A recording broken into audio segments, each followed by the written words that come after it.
नमस्कार, स्वागत है आपका कमोडिटी फटाफट में, जहां हम आपको कमोडिटी मार्केट की सभी बड़ी खबरें तो बताएंगे ही, साथ ही आपके सवालों के जवाब भी देंगे। आज हमारे साथ 4 मेहमान होंगे अलग अलग कमोडिटी पे बात करने के लिए। अजय केडिया हैं, केडिया कमोडिटी के एमडी और रिसर्च हेड भी हैं।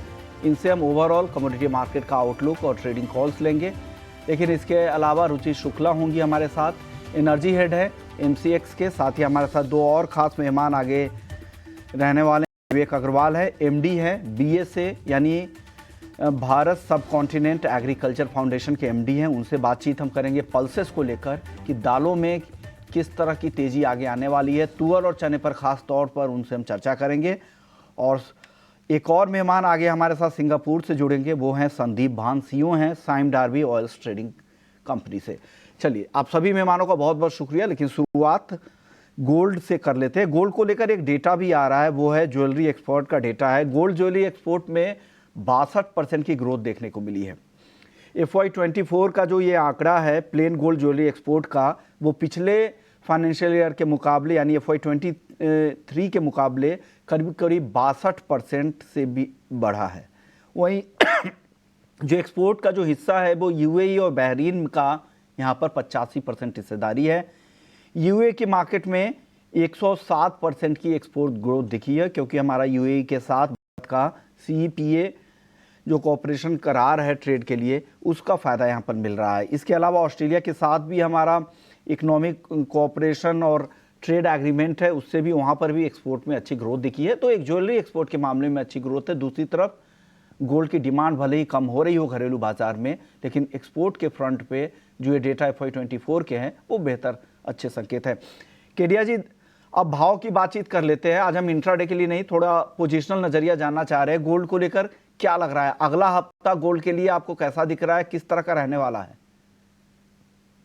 नमस्कार विष्णु जी। अगर नमस्कार। हम बात करें गोल्ड की, तो देखिए सबसे पहले जो पिछले 50 दिनों में जो मोमेंटम था वो काफी एडवर्ब था, क्योंकि जब भी वॉर लाइक सिचुएशन होती है तो ये काफी कंसर्निंग हो जाता है, तो वॉलिटिलिटी काफी ज्यादा बढ़ जाती है। तो पहला चीज मुझे लगता है, अनलेस एंड अनटिल वॉर में अगर कोई एस्केलेशन नहीं बढ़ता, क्योंकि ईरान और इजराइल ने क्लियर कट कह दिया है कि हम इसको और आगे कैरी करेंगे। तो लगभग आज 5 दिन ऐसे हो चुके हैं जहां पे हमने कोई वॉर लाइक सिचुएशन में कोई एस्केलेशन नहीं देखा है। तो जो हमने अभी तक 2440 इंटरनेशनल में जो हाई लगाते हुए देखा है, उसके ऊपर टाइमिंग तो मुझे गोल्ड जाता हुआ नहीं दिखाई दे रहा है। हाँ, नीचे में भी हमने देखा है कि 2290 2300 का जो सपोर्ट है वो 2-3 बार छुआ है। तो अंडर 2300 का लेवल ब्रीच नहीं करता है, मार्केट एक दायरे में रहता हुआ दिखाई दे रहा है, जो 2290 से लेकर 2360 के बीच में एक ब्रॉडर रेंज रहेगा। वहीं डोमेस्टिक मार्केट में भी हमने देखा है ऊंचे भाव के चलते डिमांड में थोड़ा ड्रॉप देखने मिल सकता है। अक्षय तृतीया है, उससे पहले अगर भाव में करेक्शन आता है तो ये एक बेहतरीन मौका बन जाएगा। तो मुझे लगता है 70,000 से लेकर 71,800 का एक ब्रॉडर रेंज है। तो मेरी सलाह रहेगी कि 71,800 के आसपास मिलता है तो यहाँ पे एक सेलिंग पोजीशन बना सकते हैं विद स्ट्रिक्ट स्टॉप लॉस 72,500 का। एक बार मुझे करेक्शन लग रहा है कि 70,000 का एक साइकोलॉजिकल लेवल अगर ब्रीच होता है तो मे बी हम नीचे और देखेंगे, बट 70,000 से लेकर 71,800 का एक ब्रॉडर रेंज है जहां पे मुझे गोल्ड ट्रेड करता हुआ दिखाई अगले हफ्ते के लिए। चलिए, कुछ दर्शक है जो गोल्ड पर सवाल भी जानना चाह रहे हैं। संजय मीना इनका नाम है, केडिया जी। गोल्ड इन्होंने खरीदा है 73,000 रुपए पे, काफी ऊपर के लेवल पे इन्होंने खरीद लिया। अब इनको क्या करना चाहिए, केडिया जी क्या सलाह देंगे? देखिए, उन्होंने मैंने पहले भी कहा था कि सोने में जिस ढंग से वॉल्टिलिटी है, या तो आप ट्रेड कीजिए नहीं, और अगर करना भी है तो स्ट्रिक्ट स्टॉप लॉस के साथ कीजिए या ऑप्शन में कीजिए। ऑलरेडी इनकी पोजीशन बनी हुई है। आज शाम को जीडीपी के नंबर्स आने हैं और कल पीसीई के नंबर आने हैं। एज ऑफ नाउ हमें लगता है कि जिस ढंग से 70-500 का लेवल ब्रीच नहीं कर रहा है, तो एक पॉसिबिलिटी है कि हम 71,500 550 का आज कल के अंदर एक बाउंस देखें। वहां पे इनको एक बार निकल जाना चाहिए। मुझे लगता है कि प्राइसेस के अंदर वॉर की वजह से तेजी आई थी।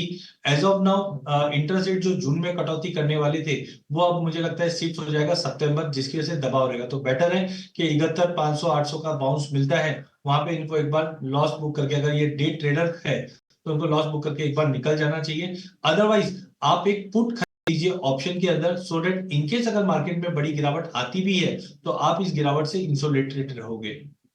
और सवाल केडिया जी गोल्ड पर ही है, नाम है उनका ओम प्रकाश, हैं जयपुर से। गोल्ड 75,000 रुपए पे एक लॉट उन्होंने शॉर्ट किया है, अब क्या करना चाहिए इनको? केडिया जी 75,000, सॉरी 75,000 मैंने कह दिया, 70,500 पे शॉर्ट किया है। 75,000 तो गया भी नहीं था, 73,958 का तो रिकॉर्ड है। 70,500 पे शॉर्ट किया है। क्या ये सही रणनीति है, क्या आपको लग रहा है? अब देखिए, एज ऑफ नाउ मुझे लगता है जब तक वॉर की सिचुएशन नहीं आ रही है, तो मुझे लगता है एक प्रॉफिट बुकिंग, जैसे मैंने अभी कहा भी था कि एक थोड़ा बहुत गिरावट देखने मिल सकता है। बट एज ऑफ नाउ 70,000 का मुझे लगता है एक साइकोलॉजिकल सपोर्ट बना हुआ है। एक बार ये टूटता है तो मुझे लगता है कि इंटरेस्ट रेट का जो डिलेमेंट होगा वो प्राइजेस को एक बार 68 तक ले जाएगा। बट अभी आज की डेट में बोलना थोड़ा मुश्किल है, क्योंकि आज की जो जीडीपी से ये थोड़ी क्लैरिटी है। बट टाइमिंग ये बने रह सकते हैं, जब हायर साइड पे जब तक 72, 200, 300 के ऊपर नहीं जाता है, हाई पॉसिबिलिटी हम 70 तक का लेवल वापस देख पाएंगे। अगले दर्शक हमारे साथ है दिशांत चौधरी हैं, क्रूड ऑयल पर पूछना चाह रहे हैं केडिया जी की क्या करना चाहिए, क्रूड में क्या करें केडिया जी?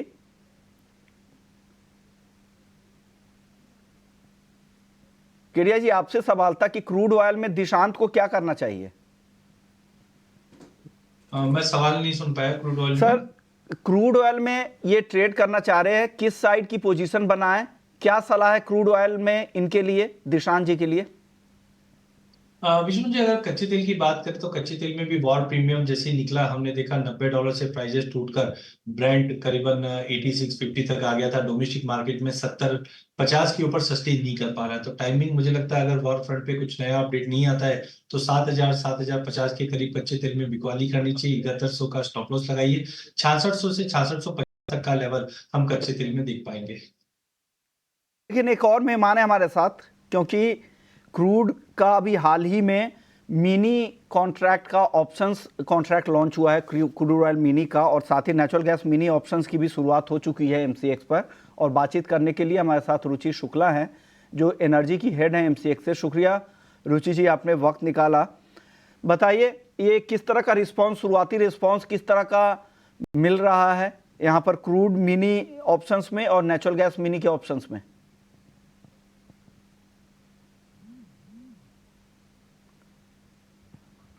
रुचि जी, आपसे मेरा सवाल था कि किस तरह का रिस्पॉन्स है, पार्टिसिपेशन किस तरह का देखने को मिल रहा है अभी?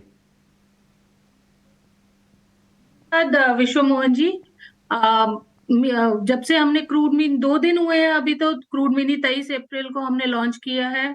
क्रूड ऑयल और नेचुरल गैस के मिनी ऑप्शन कॉन्ट्रैक्ट मार्केट इसको पकड़ रही है। पहले दिन हमारा क्रूड मिनी में हमारे लगभग 220 लॉट्स हुए हैं क्रूड में, और एनजी में हमारे पहले दिन ही 260 लॉट हुए थे। एक्चुअली क्रूड मिनी में हमने जून और जुलाई की एक्सपायरीज लॉन्च की हैं, तो वो सेकेंड मंथ बन जाता है। और नेचुरल गैस में हमने मई और जून, इसलिए थोड़ा ट्रैक्शन जो है वो मई एक्सपायरी एंड नेचुरल गैस में ज्यादा दिख रहा है। तरह की पार्टिसिपेशन की उम्मीद आप लोग कर रही हैं आगे? आगे क्या प्लान्स है, और आपको लग रहा है कि एफआईआईज की भी भागीदारी इसमें होगी, क्योंकि कैश सेटल कॉन्ट्रैक्ट है ये दोनों? विश्वमोहन जी, आपका आवाज जरा टूट आ रहा है। नहीं, मेरा कहना था कि आप लोगों के प्लान्स आगे क्या है, और एफआईआईज की भी भागीदारी इसमें आप लोग उम्मीद कर रही होंगी, क्योंकि कैश सेटल कॉन्ट्रैक्ट है ये।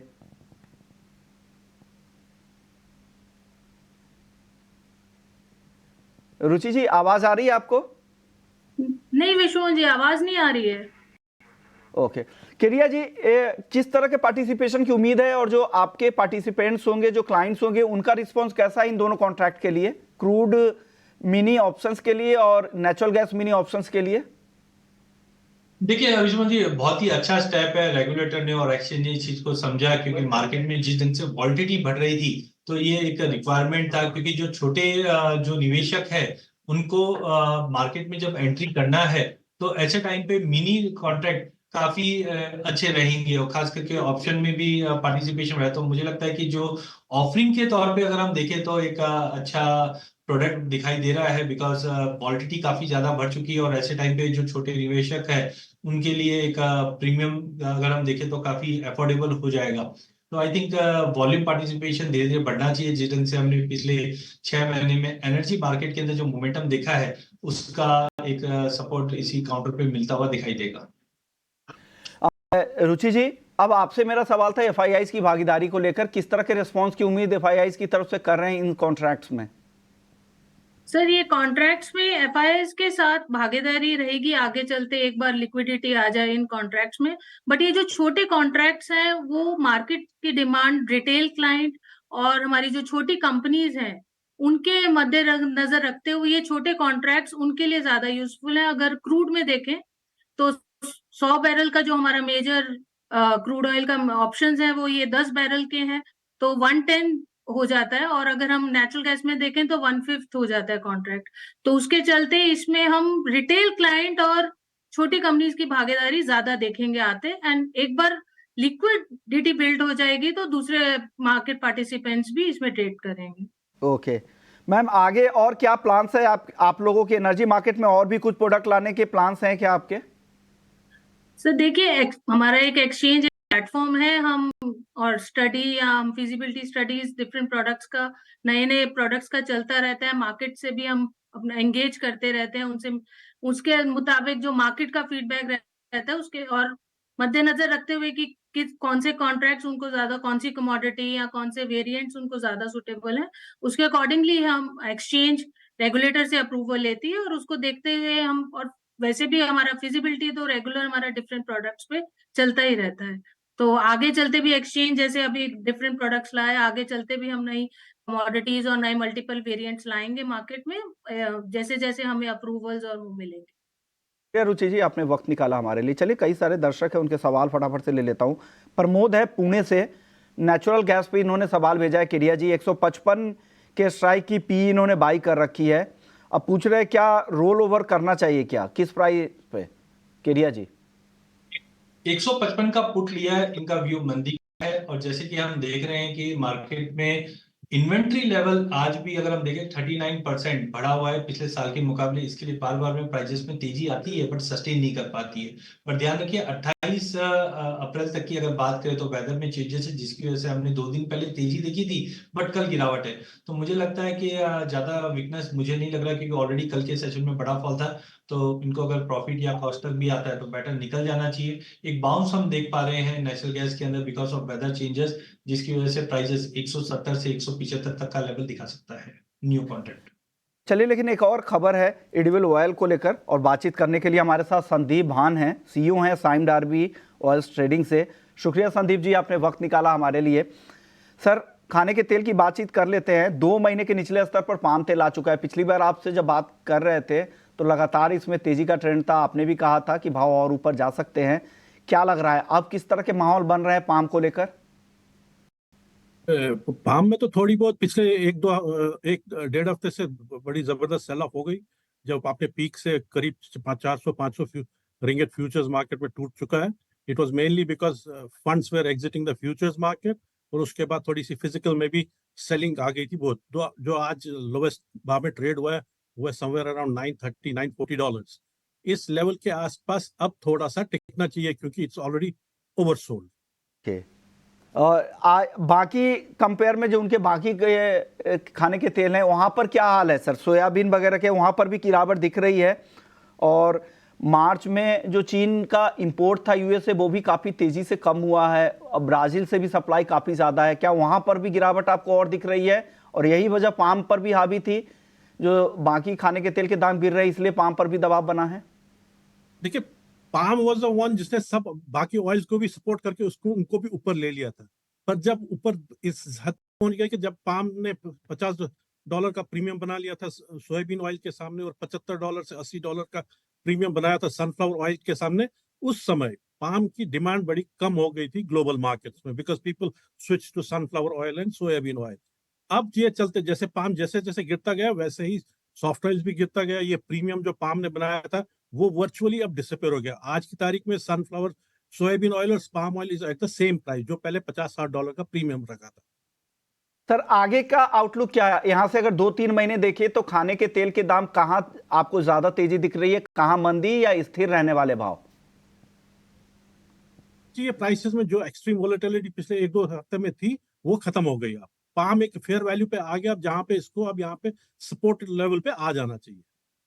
शुक्रिया संदीप जी, आपने वक्त निकाला हमारे लिए और खाने के तेल पर आपने अपनी राय रखी। चलिए, एक और मेहमान है आज हमारे साथ, बीएसए फाउंडेशन के एमडी हैं विवेक अग्रवाल, भारत सब कॉन्टिनेंट एग्रीकल्चर फाउंडेशन के एमडी हैं। खाने दलहन की बातचीत उनके साथ कर लेते हैं। दलहन की कीमतें अगर आप देखें तो पिछले एक साल में 74 रुपये का चना दाल रिटेल भाव अब 84 रुपये हो गया। कंज्यूमर मिनिस्ट्री के रिटेल की वेबसाइट से मैं औसत रिटेल भाव उठाया हूँ। तुअर के दाम जो पिछले एक साल पहले 117 थे वो अब बढ़कर 152 रुपये प्रति किलो हो चुके हैं। उड़द के 109 से बढ़कर 125 रुपये और मूंग 108 से बढ़कर 118। मसूरी एक ऐसा दाल है जो पिछले साल जो भाव था 93 रुपये, वही भाव आज भी है। विवेक जी, चने की अब बातचीत कर लेते हैं। चने की खरीदारी जोरों पर है। भाव जो खरीदारी के नंबर आ रहे हो तो काफ़ी बेहतर दिख रहा है। पिछले हफ्ते आपसे बातचीत हुई थी तो आपने कहा था कि सरकार के पास वफर कम है, लेकिन अब जिस हिसाब से खरीदारी हो रही है और दाम भी ज़्यादा है, लोग एमएसपी के ऊपर क्या उनको भाव मिल रहा है, कुछ बोनस मिल रहा है या मार्केट भाव पर खरीदारी हो रही है, इस वजह से इतनी खरीदारी हो रही है? नमस्कार विश्वमोहन जी। देखिए, पिछले बार भी अपन ने बात की थी और वही बात मैंने आपको बोली थी कि इस साल चने की क्रॉप कमजोर है। सरकार ने जो अनुमान लगाया था उससे जो अभी फिगर्स आ रहे हैं, जो मार्केट फिगर एज्यूम कर रही है वो काफी कम है। इसके कारण चने में बाजार लगातार बढ़े हुए हैं और मार्केट में जो ट्रेडर हैं, जो बड़े ट्रेड करते हैं और जो फ्यूचर देखते हैं, उनके हिसाब से मार्केट यहाँ से और बढ़ेगा। तो मैं उस मैनिपुलेटिंग फिगर की बात नहीं कर रहा हूँ। एक्चुअल ग्राउंड पे भी ये खबर है निश्चित रूप से कि क्रॉप कमजोर है और उसका इम्पैक्ट यहाँ पे दिखने लगा है। जैसा कि सरकार ने चने की कमजोरी को भांपते हुए येलो पीस का इंपोर्ट खोला था और जब से उन्होंने इंपोर्ट खोला है और अभी तक 15 से 17 lakh tonne yellow peas market में आ चुका है। लेकिन विश्वमोहन जी, अगर आप देखेंगे तो प्राइस बिल्कुल नहीं घटे हैं और वो 42-43 के आसपास ट्रेड कर रहा है।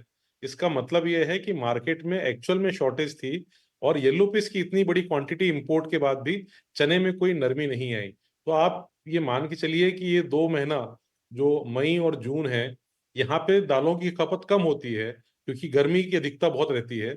जैसे ही त्योहारी सीजन स्टार्ट होंगे, दालों की खपत बहुत तेजी से बढ़ेगी और मुझे लगता है कि वो एक समय बाजार देखने की स्थिति होगी। चने में और तेजी आ सकती है और सरकार उस पे ऑस्ट्रेलिया से, रशिया से और बाकी कंट्री से जहां से भी वो इंपोर्ट कर सके उसकी अवसर को तलाशेंगे, उसको एनालाइज करेंगे। और क्योंकि उस समय तंजानिया से भी क्रॉप आती है, तो हमारे पास 3-4 सोर्स रहेंगे जहां से एक क्रॉप आएंगी। इन बिटवीन अगर क्रॉप थोड़ी ठीक आती है तो बाजार स्टेबल होंगे, जिसकी चांसेस काफी कम लगते हैं। सर, अब पर बार बार मैं सवाल आपसे पूछता हूं, इस बार भी वही पूछूंगे, तुअर के दाम कम होने की उम्मीद है क्या? क्योंकि पिछला 2 साल तो काफी खराब रहा है। इस बार मॉनसून अगर साथ देगा, जैसी उम्मीद है कि सामान्य से ज्यादा बारिश होने की संभावना है, तो भी क्या दाम कम होंगे या इसी आसपास में रहेंगे? क्योंकि पिछले 2 साल की डेफिसिट भी तो भरपाई करनी है। बिल्कुल सही कहा आपने, डेफिशिएट भरपाई करनी है। पर अभी क्या हो गया है कि तुअर की प्राइस काफी बढ़ चुकी है, तो यहां से और ऊपर बढ़ने की संभावना कम है। और जैसा कि हमने पिछले कई सालों में देखा है, जब दालों की प्राइस एक निश्चित प्राइस के ऊपर जाती है तो वो कंज्यूमर शिफ्ट हो जाता है दूसरी दालों पे। और आज की डेट में मसूर एक अच्छी दाल है जो आज भी एमएसपी के आसपास है और उसकी अवेलेबिलिटी काफी अच्छी बनी हुई है। तो तुअर वाले जो कस्टमर है, कंज्यूमर है, या तो वो मसूर में शिफ्ट होंगे या फिर ये येलो पीस की दाल बनती है, पीली मटर की दाल बनती है, उसमें भी काफी शिफ्ट होंगे। तो बहुत ज्यादा यहाँ से तुअर की बढ़ने की संभावना कम है क्योंकि खपत कम हो जाएगी और उसके बाद व्यापारी भी उस पर बहुत ज्यादा रिस्क नहीं लेता है क्योंकि सरकार जरूर उस पर कोई ना कोई कदम उठाती है। तो मुझे लगता है कि ये अपने आप हाई पोजीशन पे है। यहाँ से 5-10% अगर बढ़ जाए तो वो उससे ज्यादा नहीं बढ़ेगी प्राइसें, उसके बाद प्राइस घटेंगी। हाँ, ये देखने लायक बात होगी कि मानसून कैसा रहता है, कैसी कैसी क्रॉप आएगी। अगर क्रॉप अच्छी आई तो डेफिनेटली प्राइस कम होंगे। शुक्रिया विवेक जी, आपने वक्त निकाला और दलहन पर आपने अपनी राय रख दी। चलिए अब आगे बढ़ते हैं। हमारे कई सारे दर्शक हैं, उनके सवाल रह जाएंगे, इसलिए सवाल भी लेना जरूरी है। नरेश है राजस्थान से, किसान है, ये कह रहे हैं कि हमारे इलाके में काफ़ी जीरे की फसल होती है। अब ये इनके पास फसल इन्होंने रोक रखा है। इनका सवाल क्या है, क्या जीरे के दाम किस महीने में ज़्यादा बढ़ सकते हैं? केडिया जी क्या कहेंगे? नरेश जी को क्या सलाह देंगे? कब तक बड़ी तेजी की उम्मीद है? कब तक होल्ड करना चाहिए तो इनको भाव अच्छा मिल सकता है? देखिए, पहला चीज समझिए कि इस बार की जो क्रॉप साइज है काफी बड़ी है, इसकी वजह से सप्लाई काफी अच्छी रहेगी। साथ में हमने पाइपलाइन एम्प्टी देखी है, तो प्राइजेस में जंप आएगा, लेकिन डोंट एक्सपेक्ट कि जो हमने पिछले सालों में देखा है कि बहुत ही बड़ी तेजी आई है। मुझे लगता है प्राइजेस 21-22 के नीचे नहीं जाते हुए दिखाई दे रहे, ऊपर में स्लोली एंड स्टडीली जाएंगे। अगर हम मई तक की बात करें तो मुझे लगता है कि 26 से 27 हजार तक का लेवल हम जीरा देख पाएंगे। एक लो लेवल पे बाइंग और स्टॉकिंग की डिमांड बढ़ी है, तो मई एंड तक अगर हम देखें तो मुझे लगता है 26-27 तक का लेवल मिलेगा। बट किसान है तो ज्यादा बड़ा उम्मीद मत रखिए, क्योंकि सप्लाई बहुत ज्यादा है इस बार, इसलिए प्राइजेस जो पहले हमने 65,000 50,000 ऐसे देखे थे वो अभी नहीं आते हुए दिखाई देंगे। तो मई तक हम 26,000 तक का लेवल देख पाएंगे एंड तक। अगले दर्शक है सुमित अग्रवाल है, मेंथा ऑयल में क्या करना चाहिए सवाल पूछ रहे हैं। मेंथा ऑयल में क्या करे केडिया जी? मेंथा ऑयल में वॉल्यूम काफी कम है, इस बार स्विंग में भी कमी है, लेकिन सबसे बड़ी चिंता है सिंथेटिक मेंथा का, जिसका इंपोर्ट अभी भी जारी है। हाँ, इंडस्ट्रियल डिमांड थोड़ी थोड़ी इंप्रूव हुई है, समर में भी डिमांड बढ़ती है, जिसकी वजह से एकाएक पिछले 2 दिनों में हमने 30 रुपए की तेजी देखी है। आने वाले अगर महीने 1.5 महीने की बात करें तो मुझे लगता है सपोर्ट बना हुआ रहेगा मई एंड तक, जहां पे हम 970 तक का लेवल मेंथा ऑयल में देख पाएंगे। अगले दर्शक है हमारे साथ भंवर सिंह राजपूत है। सोयाबीन का क्या ट्रेंड दिख रहा है, आगे भाव किधर जाते दिख रहे हैं? इंटरनेशनल मार्केट में तो नरमी दिख रही है केडिया जी, घरेलू बाजार के हिसाब से ये पूछ रहे हैं, क्या लग रहा है सोयाबीन का ट्रेंड? देखिए, मैंने पहले भी कहा था कि इस बार एडिबल ऑयल कॉम्प्लेक्स में सप्लाई काफी अच्छी है, मस्टर्ड की भी क्रॉप अच्छी है, ग्लोबल मार्केट में भी तेल में जिस ढंग से अभी वॉलिटिलिटी और दबाव आ रहा है, पाम ऑयल में गिरावट है, उसका एक असर नेगेटिव सोयाबीन पे भी पड़ेगा। तो एक्स्ट्राऑर्डिनरी कोई बड़ी तेजी दिखाई नहीं दे रही है। जैसे हमने एक रेंज देखा था पिछले कुछ दिनों में, 46-47 का बेस है, 51-52 का रेजिस्टेंट है, वही रेंज में मार्केट मूव करता हुआ दिखाई देगा। एडिबल ऑयल कॉम्प्लेक्स में एक्स्ट्राऑर्डिनरी कोई बड़ी तेजी दिखाई नहीं देती है। सवाल सूर्यकांत जी का है, सेल और बाई सिल्वर पे क्या राय देंगे केडिया जी, क्या करें, खरीदे या बेचे? देखिए, अगर आप इंटरडे ट्रेडर हैं थोड़ा वेट लीजिए, बिकॉज शाम को जीडीपी के नंबर और कल पीसीई के नंबर आने वाले हैं।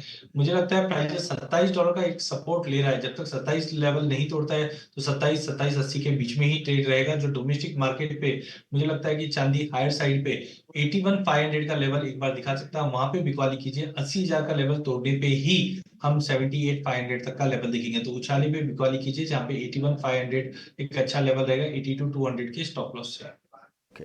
तो ये भी है चांदी को लेकर आपके लिए। शुक्रिया केडिया जी आपका, आपने वक्त निकाला, मैं दर्शकों को फटाफट से सवालों के जवाब दे दिए। तो कमोडिटी फटाफट में फिलहाल इतना ही, लेकिन बाकी खबरों के लिए आप बने रहिए हमारे साथ।